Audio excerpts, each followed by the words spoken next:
네, 시간 함께 반갑게 인사해 보시겠습니다. 샬롬. 네, 샬롬 반갑습니다. 네, 참 반갑습니다. 오늘도 참 잘 나오셨습니다. 네, 이 시간 먼저 오늘 말씀 먼저 살펴보시겠습니다. 오늘 보실 말씀 출애굽기 3장 6절에서 12절까지 말씀입니다. 출애굽기 3장 6절에서 12절 말씀.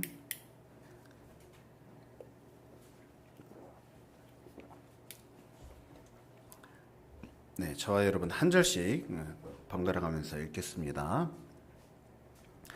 또 이르시되 나는 내 조상의 하나님이니 아브라함의 하나님, 이삭의 하나님, 야곱의 하나님이니라. 모세가 하나님 뵙기를 두려워하여 얼굴을 가리매.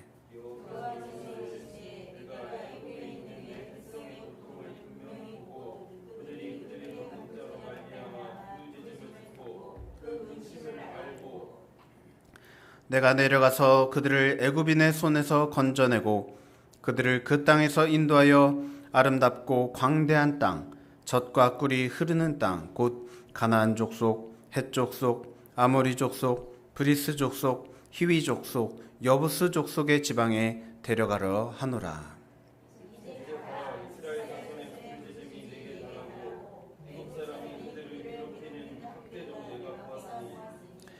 이제 내가 너를 바로에게 보내어 너에게 내 백성 이스라엘 자손을 애굽에서 인도하여 내게 하리라.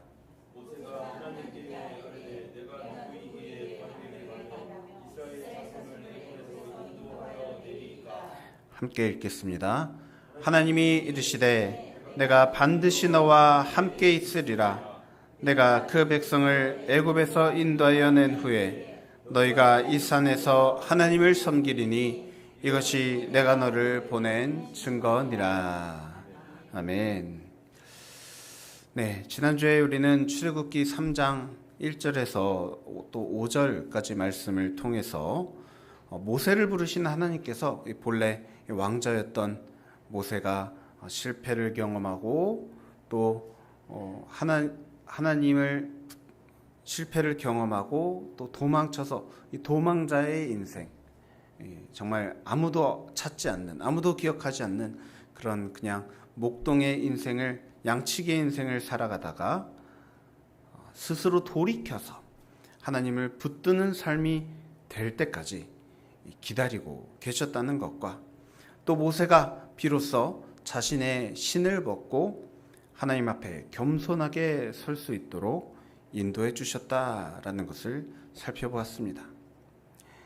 이제 하나님께서 모세를 하나님 뜻에 맞게 사용하시도록 위에서 어떻게 이끌어 주셨는지 출애굽기 3장 6절부터 12절 말씀 통해서 살펴보겠습니다. 앞서 5절 말씀에서 마지막으로 모세에게 내 발에서 신을 벗으라 명령을 하셨던 하나님께서는 이어서 오늘 보신 6절에서 이렇게 말씀하십니다. 또 이르시되 나는 내 조상의 하나님이니 아브라함의 하나님, 이삭의 하나님, 야곱의 하나님이라. 사실 모세는 처음에 불꽃 속에서 자신을 부르시는 분이 어떤 분이신지 잘 알지 못했습니다. 불이 훨훨 타고 있지만 나무에는 옮겨붙지 않는 그 장면을 보기 위해서 가까이 다가는 왔지만 과연 그 하나님의 그 음성, 이 목소리의 주인공이 이 미디안 땅이니까 미디안 사람들이 섬기는 신인지 또는 이집트의 신인지 또 누군지 모세로서는 알 길이 없었습니다.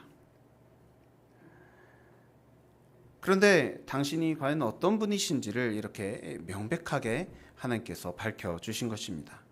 무엇이라고 하셨습니까? 아브라함의 하나님, 이삭의 하나님, 야곱의 하나님이라. 이스라엘 족속의 하나님, 히브리 민족의 하나님. 이 사실을 듣고 모세는 깜짝 놀랍니다. 사실 모세는 이 히브리인들, 아브라함, 이삭, 야곱, 이 이름들을 너무나도 오랫동안 잊고 살아왔습니다. 과거 애굽에 있을 때 아마도 그의 이 부모나 그 형제들에게서 조금은 이렇게 전해 들은 이름들이겠지만은, 이제 애굽에서 도망쳐서 이 미디안 땅에서 살아온 40년의 기간 동안 전혀 듣지도 또 기억하지도 못했던 그 이름들을 40년 만에 듣게 된 것입니다. 너무나도 오랫동안 잊고 살아온 이 민족 정체성을 떠올리게 하는 이 이름들을 듣고서 모세가 어떻게 반응을 할까요? 뭐라고 했죠? 6절 후반부 말씀입니다. 모세가 하나님 배웠기를 두려워하여 얼굴을 가렸다 했습니다. 자, 얼굴을 가린다라고 하는 말은 곧 얼굴을 숨긴다라는 뜻을 갖고 있습니다. 즉 히브리 민족의 하나님은 모세가 그동안 한 번도 생각해 보지도 못했고 또 섬기지도 않던 그런 존재였습니다. 그러니까 자신이 히브리 민족이다라는 그런 생각이 있을 때에도 이 히브리 민족의 하나님을 섬긴다는 것 한 번도 생각지도 못했고 해보지도 않았습니다. 또 애굽에 있을 때는 어땠습니까? 다른 신들이 워낙에 많습니다. 그렇기 때문에 그 애굽의 신들을 섬기면서 살아왔을 것입니다. 자, 그래서 사실상 모세 입장에서는 히브리 민족의 하나님, 이스라엘의 하나님을 단 한 번도 섬겨본 적이 없는 겁니다.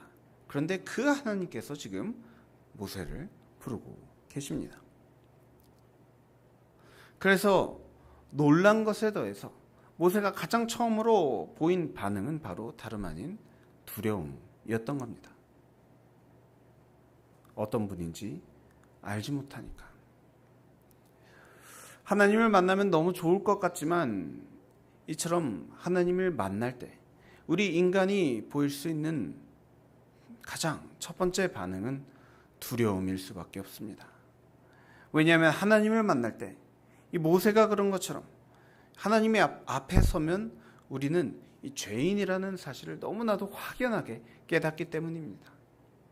모세 입장에선 이 하나님 계신지도 몰랐고 또 섬겨야 되는지도 몰랐고, 그런데 지금껏 살아계셨고 또 지금껏 함께 하고 계셨다라는 것이 깨달아졌을 때 모세는 하나님께 대한 엄청난 이 죄책감에 시달릴 수밖에 없었던 겁니다.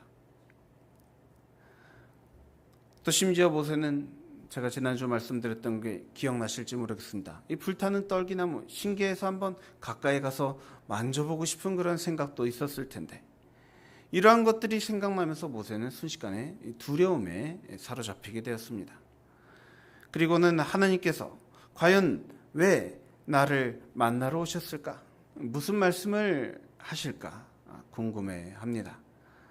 그래서 이어서 7절 말씀 보시면 여호와께서 이르시되 내가 애굽에 있는 내 백성의 고통을 분명히 보고 그들이 그들의 감독자로 말미암아 부르짖음을 듣고 그 근심을 알고. 하나님께서 모세를 만나러 오신 이유에 대해서 설명하기 시작합니다. 왜 나를 만나러 오셨을까? 모세로서는 참 여러 가지 생각이 들었을 겁니다. 그동안 나를 섬기지 않은 것에 대한, 그러니까 하나님께서 왜 그동안 나를 섬기지 않았느냐 하면서 화를 내시기 위해서 오셨을까? 혼을 내시기 위해서 오셨을까? 왜 나를 만나러 오셨을까? 실패자 인생, 아무것도 아닌 나 같은 사람을 왜 찾아오신 것일까? 또 이렇게 양치기로서 세월을 흘려보낸 인생 늙음하게 노인 모세에게 찾아오신 이유가 무엇인지 모세로서는 너무나도 궁금했을 것입니다. 그 이유에 대해서 하나님께서 이처럼 설명을 하시는 것입니다. 실패자인데도 불구하고 모세를 불러주신 이유, 출애굽이라고 하는 엄청난 임무에 적합하지 않은 사람인데도 불구하고 모세를 불러주신 이유, 과연 무엇일까요? 바로 그 이유는 모세가 어떤 사람인지에 있지 않았습니다. 그 이유는 오늘 말씀에 나온 것처럼 내가, 하나님께서 애굽에 있는 내 백성의 고통을 분명히 보고 그들이 그들의 감독자로 말미암아 부르짖음을 듣고 그 근심을 알았다 했습니다. 즉 하나님께서 직접 보고 듣고 아셨다라는 말입니다. 무엇을요? 당신의 백성들이 고통을 당하는 것을 그냥 못 본 채 하지 않으시고, 못 들은 채 하지 않으시고, 모른 채 하지 않으시고, 다 보고 다 듣고 다 알고 계셨다라는 말씀입니다.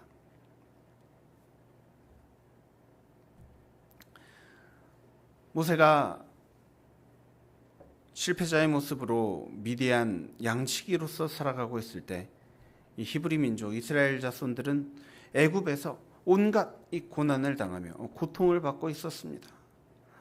그래서 그들은 하나님께 울부짖었습니다. 이 고통 때문에 괴로워하며 울부짖을 때 하나님은 그 소리를 들으셨습니다. 이처럼 우리 인간의 이 고통, 우리의 괴로움, 이 신음소리는 하나님의 마음을 움직이는 타고난 도구입니다. 히브리 민족이 뭔가를 잘해서 하나님의 그 마음이 감동됐던 것이 아닙니다. 오히려 뭔가를 잘 못해서 연약하기 때문에 하나님은 그들을 눈여겨보시고 또 그 고통의 울부짖음을 들으셨다라는 것입니다. 그래서 8절 말씀해 보시면 하나님께서 이렇게 하시겠다라고 결단의 말씀을 주십니다. 내가 내려가서 그들을 애굽인의 손에서 건져내고 그들을 그 땅에서 인도하여 아름답고 광대한 땅, 젖과 꿀이 흐르는 땅, 곧 가나안 족속, 헷 족속, 아모리 족속, 브리스 족속, 히비 족속, 여부스 족속의 지방에 데려가려 하노라. 즉 이스라엘 사람들, 이 히브리 민족이 뭔가를 잘해서가 아니라 바로 하나님께서 그들을 보살피셔서 보시고 들으시고 아시고 또 구해주기로 스스로 하나님께서 결단을 하셨다라는 말입니다. 누구에게서 비롯되었습니까? 바로 하나님께로부터 비롯된 것입니다. 바로 이것이 성경 전체를 관통하는 하나님의 이 구원의 방식입니다. 하나님께서 세상을 이처럼 사랑하사 독생자를 주셨다라는 이 요한복음 3장 16절 말씀처럼 하나님께서 보살피시사 구원해 주려고 하신다라는 것이 바로 하나님께서 모세를 불러주신 이유라는 것입니다. 그래서 하나님은 이스라엘 백성들을 구원해 주시기로 결정을 하시고, 이미 이 결정은 끝난 것입니다. 이미 결정을 하시고 모세에게 나타나셔서 이를 맡길 사람으로서 모세를 불러주신 것입니다. 그래서 이 장면만 놓고 보더라도 우리가 먼저 이 고통받는 히브리 민족의 부르짖음이 있었다는 것을 알 수 있고, 또 그것을 보고 들으신 하나님께서 이 구원해 주기로 결단하셨다라는 것이 있었고, 또 인생나고자 이 실패자인 모세를 하나님께서 그 일을 위해서 불러주셨다라는 이 세 가지 일이 동시에 일어나고 있는 것을 볼 수 있습니다. 그래서 하나님께서 이처럼 모세를 부르시는 장면을 우리가 볼 때 하나님께서 사람을 부르시는 것은 평소 우리가 생각하는 것과는 조금 다른 방식으로 부르신다라는 것을 깨닫습니다. 우리는 어떻습니까? 우리는 뭔가 하나님의 사람이 되려면, 뭔가 하나님이 맡기실 만한 그런 일들을 감당하는 그런 사람이 되기 위해서는 우리가 무언가 준비가 되어 있어야 된다 생각하기 마련입니다. 그런데 하나님께서 모세를 부르시는 이 장면을 보면 어떻습니까? 전혀 그렇지 않습니다. 실패한 인생입니다. 고통당하는 인생입니다. 망한 것 같은 인생입니다. 또 이스라엘 백성들 또한 어떻습니까? 마찬가지로 실패한 인생, 고통받는 인생, 망한 인생입니다. 하지만 하나님은 그런 인생들을 오히려 더 지켜보시고 듣고 계시고 또 알고 계신다라는 말씀이 오늘날 이 삶을 살아가고 있는 우리들에게 하나님께서 주시는 위로의 말씀입니다. 하나님은 모세의 공로나 어떤 히브리인들의 이 자격으로 만난 것이 아니라 오히려 실패와 아픔과 고통 속에서 비로소 하나님을 만나게 되었다. 이것을 모세를 부르시는 이 장면을 통해서 우리가 깨닫게 됩니다. 그리고 이제 9절에서 10절 말씀이죠. 이제 가라. 이스라엘 자손의 부르짖음이 내게 달하고 애굽 사람이 그들을 괴롭히는 학대도 내가 보았으니 이제 내가 너를 바로에게 보내어 너에게 내 백성 이스라엘 자손을 애굽에서 인도하여 내게 하리라. 이 시점에서 우리가 또 한 가지 생각해 볼 점은 바로 하나님은 과연 모세를 얼마나 위대한 사람으로 보았기에, 얼마나 유용한 그런 훌륭한 그런 인물로 보셨기에 이렇게 중요한 일을 맡기셨을까 하는 점입니다. 여러분, 과연 모세가 엄청나게 위대한 사람이라 이러한 중요한 일을 하나님께서 맡기셨을까요? 우리 인간들의 생각으로는, 일반적인 생각으로는 큰 일은 큰 사람이 감당한다 생각합니다. 무언가 대단한 일은 이 중요한 사람, 이 준비된 사람만이 감당하는 일이라 생각을 하는 것이죠. 그런데 여러분, 모세는 중요한 사람, 위대한 사람이 아니었습니다. 적어도 부르심 받을 때에는 그랬습니다. 그 당시 모세는 정말 아무 사람도 아니었습니다. 아무도 기억하지 못한 사람, 자신의 신분을 지우고 살아가는 사람, 도망자, 실패자. 하지만 아무 사람도 아니었기에 하나님은 그에게 하나님의 일을 맡길 수 있었습니다. 사람의 어떤 일을 감당하는 그런 사람이 아니었기에 하나님의 일이 무엇이든 맡아서 감당할 수 있는 사람이 될 수 있었던 것입니다. 그 이유는 다음과 같습니다. 앞서 말씀하셨던 이 모세에게 신을 벗으라고 명령하신 그 장면에 보면요, 만약 모세가 스스로 이 존경받는 인물이었다면, 스스로 지위가 높은 사람이었다면, 예를 들어서 위대한 어떤 왕이라든지 족장이든지 그런 사람이었다면 하나님 말씀 듣고 신발 벗으라는 말씀을 듣고서 어떻게 반응을 했겠습니까? 어떻게 이 더러운 흙바닥에 이 신발을 어떻게 맨발을 이 흙에 묻히라고 하면서 그 싫어하는 마음, 하나님의 명령에 바로 순종하지 못하는 그런 마음이 그 속에 있었을 것입니다. 그런데 모세는 그 당시 어떤 상황이었습니까? 어떤 사람이었습니까? 아무 사람도 아니었습니다. 양치기, 실패한 인생. 하지만 그 실패한 인생이었기 때문에 오히려 하나님의 명령에 아무 고민 없이 순종할 수 있었던 것입니다.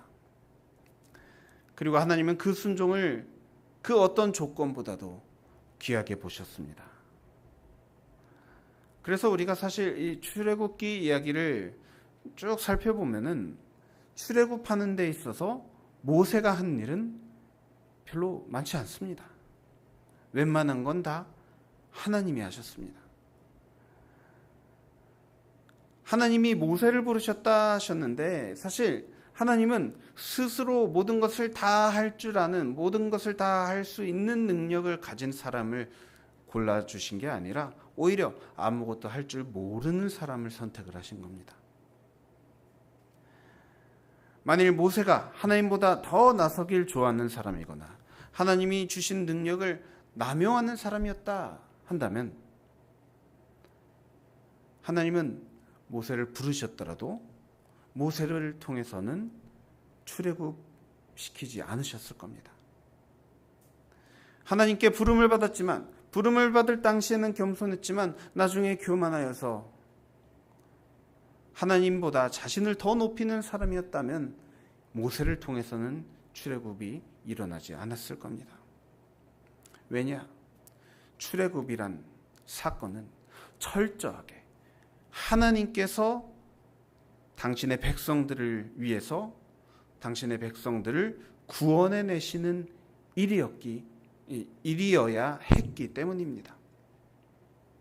즉 구원은 하나님께서 당신의 백성을 구원해 내시는 일이지 여기에는 중간에 사람의 어떠함이 전혀 끼어들 그런 자리가 없는 것입니다. 그래서 8절에서 무엇이라고 하셨습니까?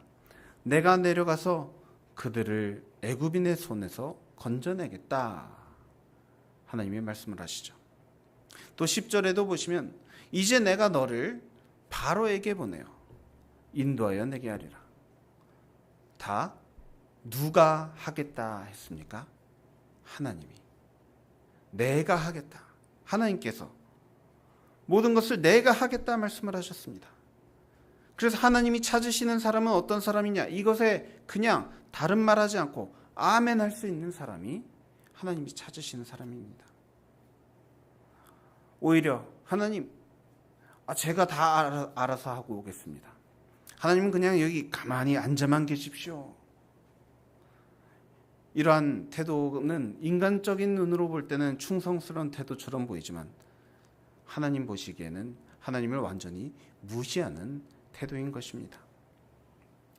좋은 일꾼, 능력 있는 일꾼이라서 하나님께 쓰임받는 게 아니라 오히려 그런 일꾼들은 하나님을 무시하고 하나님보다 더 높은 자리에 앉으려는 그런 교만한 일꾼이 될 수 있습니다. 하지만 모세는 아이러니하게도 아무 사람도 아니었기 때문에 정말 가장 밑바닥에 있는 그런 겸손한 사람이었기 때문에 실패자였기 때문에 하나님께서 만나주셨고 또 하나님의 선택을 받아서 이 출애굽의 도구로 쓰임받을 수 있었던 것입니다.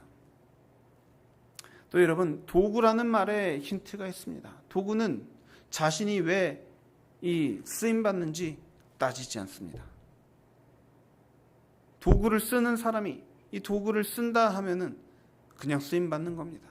왜 나를 쓰십니까? 또는 나를 써달라고 스스로 더 뭔가 이렇게 막 외치거나 그러지 않습니다. 도구는 그 쓰는 사람이 쓰기에 따라 쓰임받는 그런 운명을 갖고 태어납니다. 마찬가지로 우리들 또한 하나님께 쓰임을 받는 사람, 하나님의 도구로 쓰임받고자 결단한 사람들은 하나님께서 나를 쓰시는 것에 어떻게 쓰시든 언제 쓰시든 하나님께서 나를 쓰시는 것에 오직 겸손하게 감사하며 살아가야 하겠습니다. 자, 그런데 그럼에도 불구하고 이 모세조차도 하나님 앞에서 이런 반응을 보입니다. 11절 말씀입니다. 모세가 하나님께 아뢰되 내가 누구이기에 바로에게 가며 이스라엘 자손을 애굽에서 인도하여 내리까? 모세가 무엇이라 했습니까? 내가 누구이기에? 무슨 말입니까? 모세는 자기가 얼마나 연약한 존재라는지 이것을 잘 알고 있었다는 겁니다. 자신의 신세가 어떤지 너무나도 잘 알고 있었습니다. 한때는 애굽의 왕자였지만 지금은 아무것도 아니죠. 양치기, 실패자, 도망자. 여기서 모세는 이런 궁금증이 생기는 겁니다. 내가 과연 누구길래 이런 큰 일을 할 수 있다라고 말씀을 하시는 겁니까? 저는 못합니다. 능력이 없습니다. 저는 비겁한 도망자입니다. 이렇게 온통 자기 자신에 대해서만 이야기하고 있는 겁니다. 그런데 하나님은 모세를 보내실 때 아까도 보셨지만 무엇이라고 하셨습니까? 내가 하겠다 하셨습니다. 그러니까 하나님께는 모세가 어떤 사람인가, 모세가 누구인가는 전혀 중요하지 않으신 겁니다. 모세가 무엇을 할 수 있는지, 모세가 지금 어떤 상태인지, 아무것도 중요하지 않고 오직 단 하나, 하나님이 누구신가? 하나님이 어떤 능력이 있으신가? 이것을 믿고 따라올 사람만 필요했던 겁니다. 그래서 내가 누구이기에? 라고 묻는 모세에게 하나님은 이렇게 대답을 하십니다. 12절, 하나님이 이르시되 내가 반드시 너와 함께 있으리라. 네가 어떤 사람인지가 중요한 게 아니라 내가 너와 함께하는 것이 가장 중요한 일이다. 하나님의 변함없는 이 약속의 선포인 것입니다. 출애굽이라고 하는 이 놀라운 일, 사람으로서는 결코 이룰 수 없는 일, 모세, 그 위대한 모세조차도 감히 엄두조차 낼 수 없는 일도 하나님께는 전혀 어렵지 않은 일이라는 말입니다. 하나님이 함께 하시면 그냥 이루어지는 일이다라는 것이죠. 우리 머릿속으로는 하나님, 이게 과연 가능하겠습니까? 이게 어떻게 일어나겠습니까? 이 일이 아무리 하나님이라도 과연 되겠습니까? 근데 여러분, 이 일을요, 지금 모세가 걱정하는 것이 마치 어린아이가 엄마 아빠 손잡고 모르는 건물 들어가는 일 정도뿐이라는 겁니다. 예를 들어서 공중 화장실 들어가는데 자기 힘으로는 안 가본 곳이니까 무서워서 못 가지만 엄마 아빠 손잡고 들어가는 것 어려운 일입니까? 그렇지 않습니다.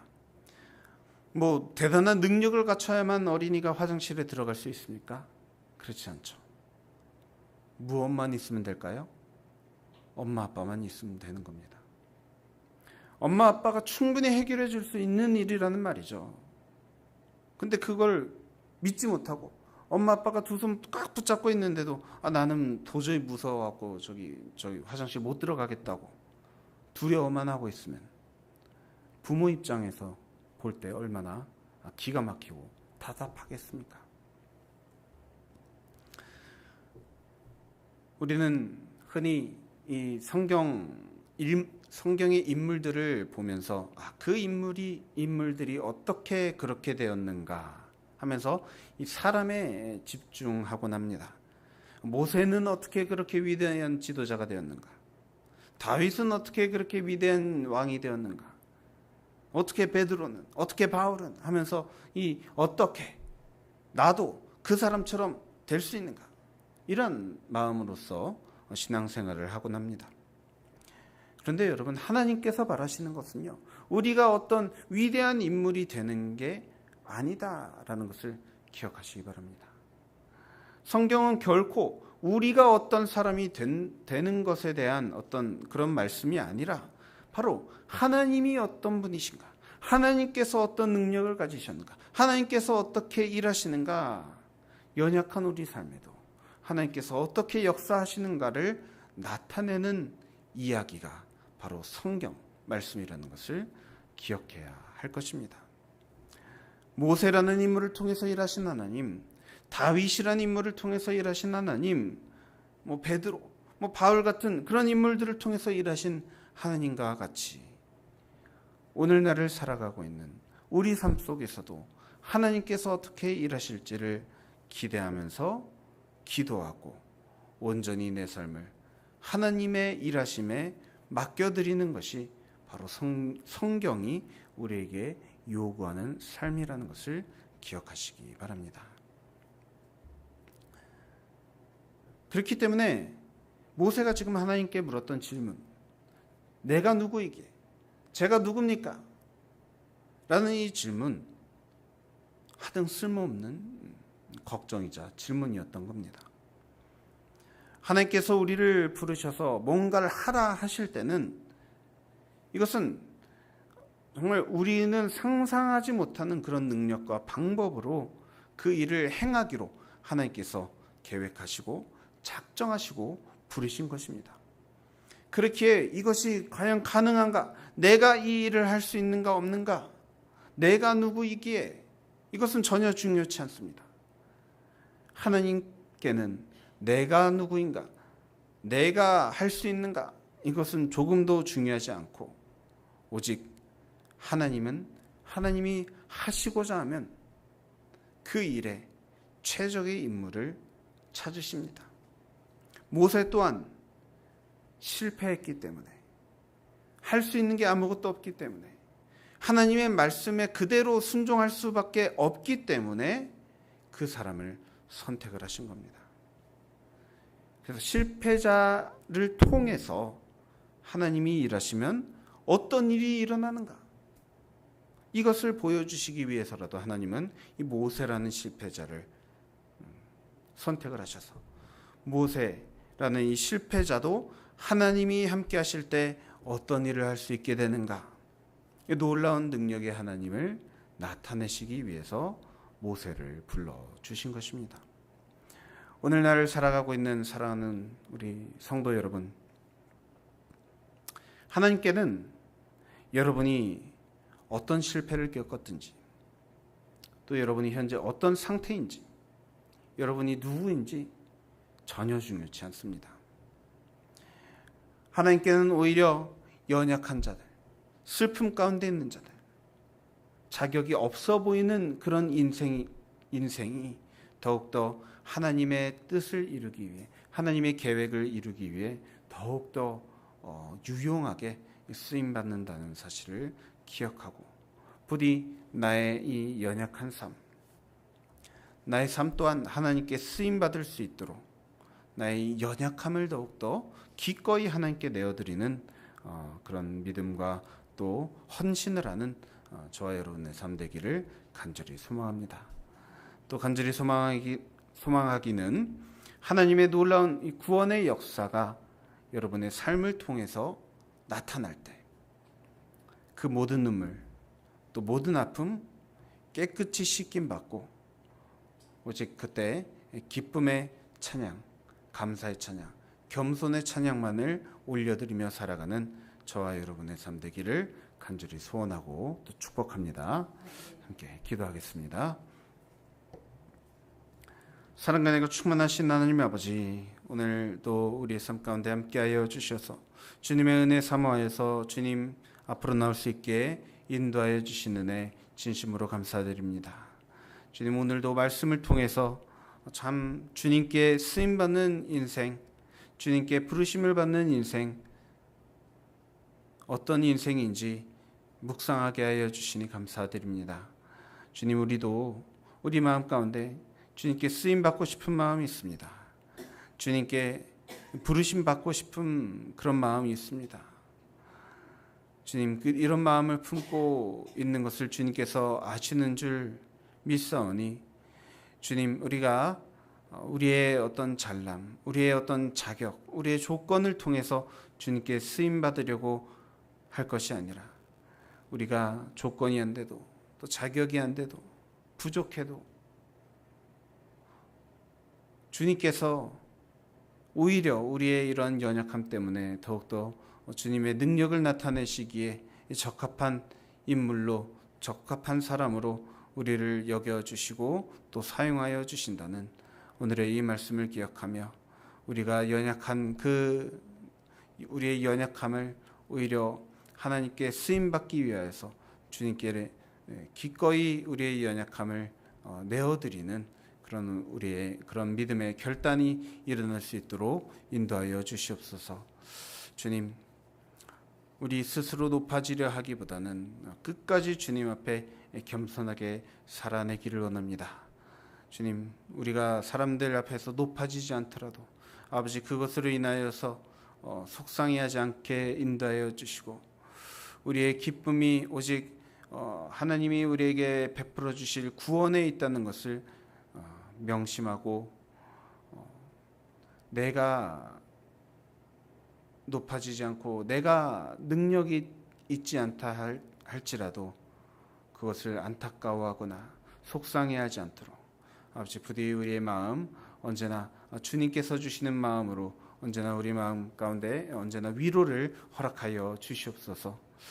또 모세처럼 주님, 정말 큰 일에 쓰임받고 싶은 마음 우리 안에 있습니다. 주님, 우리가 높아지기 위해서 큰 일을 하는 것이 아니라 오직 하나님의 큰 일을 위하여서 우리가